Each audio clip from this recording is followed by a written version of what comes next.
A lot of back and forth in Lansing tonight over comments from Governor Gretchen Whitmer when it comes to the newly reinstated federal vaccine mandate. Yeah, the governor expressed her support, and Attorney General Nessel said she would defend it. But a few weeks ago, the governor highlighted a number of concerns, which GOP officials were quick to point out as evidence that she had changed her mind. 13 on your side's Charlie Tinker joining us now with what to make of all of this. Charlie. Hey guys, the goal here is really just to attempt to clarify some of the confusion there. On the one hand, you have the right putting out a strongly worded statement accusing Whitmer of flip-flopping on the mandate question. On the other, you have the governor's office saying, hey, the tune really hasn't changed here. You can trace the debate back to a roundtable she hosted with Montcalm business leaders on December 6th.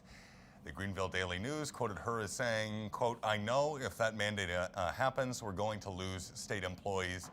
The newspaper reported she went on to say it's going to be a problem. At the time, federal mandate was on hold, held up in court, but once it was allowed to move forward, the governor announced her support, ultimately saying getting the jab is the best way to save lives. I urge you to consider moving forward now.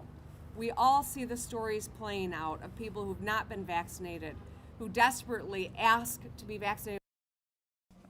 No, I did ask the state GOP to clarify its stance. They emailed us a statement that read in part, Gretchen Whitmer thinks she's a chameleon, changing to fit and pander in different environments. It's no surprise she's already flip-flopped to support Joe Biden's mandate after saying it was a problem, unquote. Whitmer's office throwing its hands up a bit with that one, that those early December remarks had been misunderstood. That despite her support of the mandate, she still harbored those concerns about how the state would go about implementing it and what that would mean for tens of thousands of state workers, some of whom are certainly still unvaccinated. When it comes to the overall employment picture, I did get in touch with one of the folks in the room for that meeting, a Howard City business leader who pressed to get those concerns answered. We talked about employment issues is what do you expect businesses to do once we can't hardly keep people in the workforce right now, and then what are we going to do when we require people to do something like that? And there was no answer.